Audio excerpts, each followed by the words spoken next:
Hey, what's up, everybody? Welcome back to News Dose, and Xbox's Endgame, if you will, just leaked out online. Yeah, their next console is in fact still in development according to certain sources, and it could possibly be their bridge to the future. Now, I'll explain what that means here in just a bit, but I think it could be a good thing for their fans, and there are some enticing aspects based on what we're currently hearing. Now, we're also hearing about the PlayStation 6. I guess it's just that time to look onward to next generation. And I'll be completely honest here, I'm not sure if that's necessarily a good thing, but hey, we are going to get into all of that as well. First, though, I do want to thank my supporters on Patreon and on YouTube memberships. Thank you just so much for what you do, and you will receive this video through early access. Let's go and get right into things, though, starting off with Battlefield 6. It will be officially available tomorrow, but its reviews are currently rolling out, and so far, it's a great sign for longtime Battlefield fans. It currently has an 84 overall score, which is actually, I believe, the highest reviewed entry since Battlefield 1, which got an 88. So, you know, Battlefield 6 didn't get quite that high, but all in all, it sounds like a return to glory, except for maybe it's single player.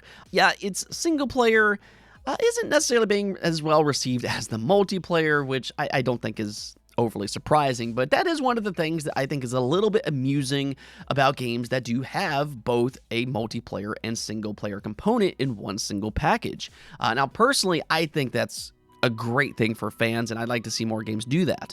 But ironically, in cases like this, because the single player isn't necessarily that great, it's actually hurting its overall review score, which I think is a little bit messed up, depending on how you want to look at that. I mean, in my opinion, because this game's main attraction is the multiplayer, I'd probably prioritize that. But hey, either which way, Battlefield seems to be back in a pretty major way.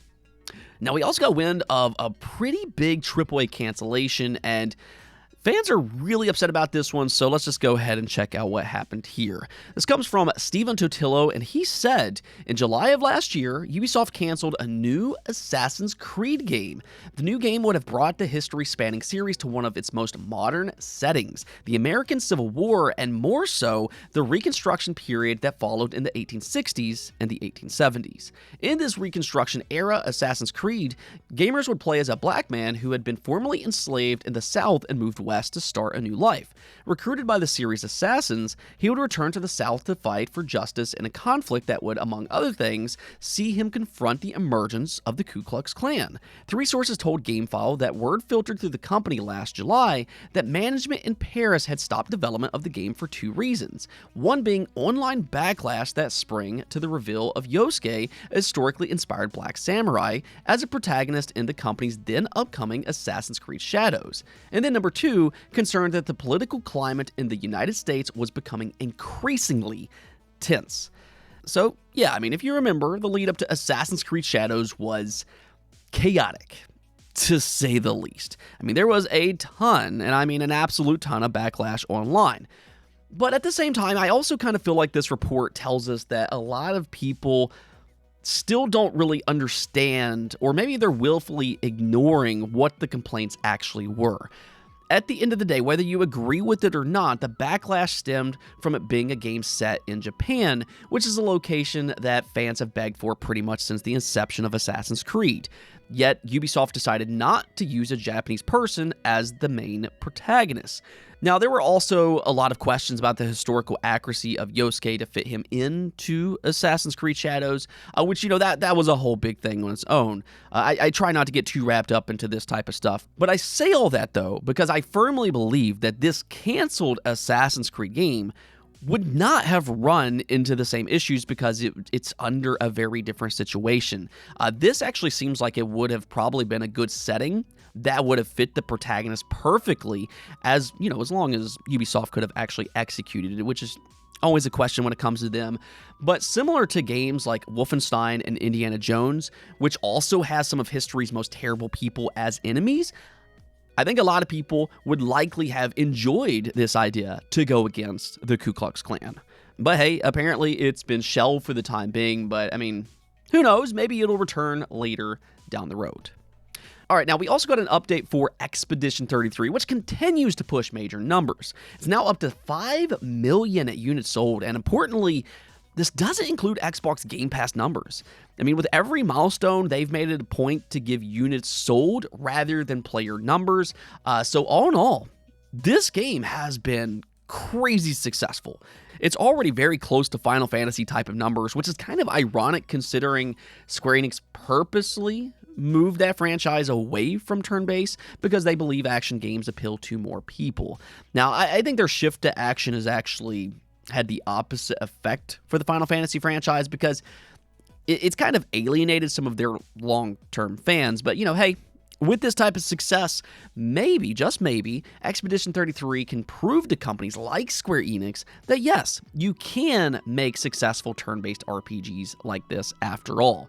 And Expedition 33 will absolutely continue to grow over the next few months. I fully expect it to be nominated for Game of the Year, which that alone will boost its sales quite significantly, as we've seen from some other games that were nominated in the past. All right, let's go and get into the big story of the day, though, and that's about the next Xbox console. Microsoft has, yes, confirmed a next-generation Xbox on multiple different occasions, but with everything that's happened these past few weeks, and really we can look all the way back to last year when they started to go more multi-platform, I mean, yeah, there is still a lot of skepticism if they'll actually stay true to their word or if they'll instead cancel those plans. I mean, Microsoft definitely seems like they prefer a more software-driven approach, but according to Moore's Law is Dead, which has a fairly good track record for hardware-based leaks, chimed in with his own sources. Now, I will drop a link to his video where he talks about this, but he allegedly got into touch with multiple different sources that are close to the situation, and one person told him that last they had heard, they are still making a console, and if they were to cancel their contract with AMD, that would cost them a ton of money. Now, this is actually something we talked about a few days back. Xbox has already announced a very public contract with AMD to work on their next generation console. So if there's any reason whatsoever to believe there will be a next generation Xbox, it's absolutely because of that contract. I mean, even if they were willing to eat the cost by canceling it, which, I mean, you never completely know when it comes to Microsoft, just considering how much money they have. And, they're also not necessarily afraid of canceling big projects. We've seen them do things like that in the past, but at the same time, they probably don't want to upset AMD either. So, on one side, they don't want to lose the money, and on the other side, they don't want to upset AMD. So the likely chance is that, yes, they will complete this console. Now, where this story gets really interesting, though, is with his second source, and I'll just go ahead and read what they said here. They said, as far as I, which is an AMD engineer, knows, Xbox Magnus is still full steam ahead. We were literally discussing next steps in a progress update on Friday, October 3rd. However, I would caution that this Magnus APU is whatever Microsoft wants to call it. It was originally called an Xbox project, but who knows? Maybe that means a PC console hybrid in 2027, or even a literal gaming PC APU that is an Xbox in name only. And the thing is that's something that we have heard on multiple occasions. We keep hearing that the next Xbox will be a PC console hybrid. Right now, they're currently working to perfect the Xbox ROG Allies operating system. That way they can, implement what they've learned on the next Xbox console. Now, whether that console will use a Windows-based OS with an Xbox interface, or if it will instead have its own custom Xbox OS, that all remains to be seen. But the idea is to bridge the gap between console and PC.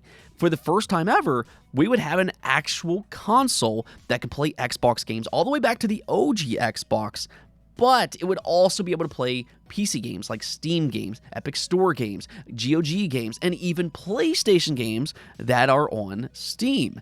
So I think that alone is a very enticing idea, or at least on paper. I mean, some of this depends on the execution, but for somebody like myself, I have pretty large Steam and Xbox libraries, so a console like this is definitely interesting.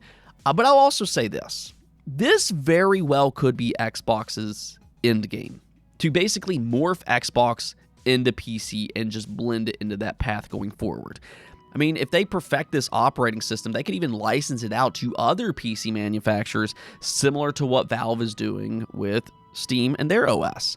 Most importantly, though, I think a lot of this idea is to transition their longtime fans and to give them a platform to carry their libraries into the future. I mean, for anybody that's concerned about their Xbox library, this will cover that, and it will also give you even more games with the addition of things like Steam. So this could very well help Xbox live into the future, even if this is their last console ever. It will be what blends Xbox with PC definitively. One of the biggest questions regarding the next Xbox, though, is going to be its price. We've seen the price just continuously go up this generation for the Xbox Series X, so a PC console hybrid could be very expensive, but I mean, either which way, it does still seem like Xbox is, in fact, working on a brand new console, and with everything that's happened this past week, I'd say that in itself is notable news, to say the least. All right, now we're also hearing about the PlayStation 6, and this is actually directly from Sony themselves. Yeah, Sony's Mark Cerny and somebody from AMD sat down to do a 9-minute long video where they talked about technology and where it's heading at for the future. Now, they talked about various different things, including AI upscaling and also ray tracing, which is interesting in the aspect that this is one of the reasons that they dropped the PlayStation 5 Pro last year. I mean, I think by this point, it's become very clear that the PlayStation 5 Pro was released partly because of PSSR. They're more or less using this period as almost a beta to advance that technology because it is a highly important feature, not only for the PlayStation 5 Pro, but also for the PlayStation 6. Now, unfortunately, I don't think that's necessarily a great thing for PS5 Pro owners, and really including myself here, because there are various games that do not implement PSSR well, including the recently released Silent Hill F. That game actually looks better on the base PS5 because its PSSR implementation wasn't handled all that well. Now, hopefully they'll get these problems ironed out here in the next few years, because Mark Cerny ended the video by saying, overall, it's still very early days for these technologies. They only exist in simulation right now, but the results are quite promising, and I'm really excited about bringing them to a future console in a few years' time. So, there you go. He made it abundantly clear that everything that they talked about is for the PlayStation 6. And I will say this much. In this video, we talked about both the next Xbox and also the PlayStation 6. Microsoft and Sony seems to be looking at around maybe 2027 or possibly 2028 for their next consoles. But I'm not really convinced that gamers are on board for that, just given how this generation has played out. I mean, we're still talking about price increases. We literally just got price increases the past 2 months. And it also doesn't even feel like game studios have hit their stride yet. Now, part of that's because AAA studios are taking a ridiculous amount of time to develop their games. I mean, we'll be lucky to see Naughty Dog's game this generation as one such example. So I just think it's a weird generation. So to hear about these consoles already, I'm not sure if it's as exciting as previous lead-ups to the next console. Let me know what you all think about this, though. Are you excited to hear about these things already, or would you rather they just extend this generation for as long as possible? Now, just to be completely fair, I don't think Xbox is necessarily in the position to do that. They very well might be in a now or never type of situation, but either which way, let me know what you all think about all this in the comments below. Anyways, though, that's going to be for this episode, but until next time, make sure to subscribe, ring that bell, and peace out.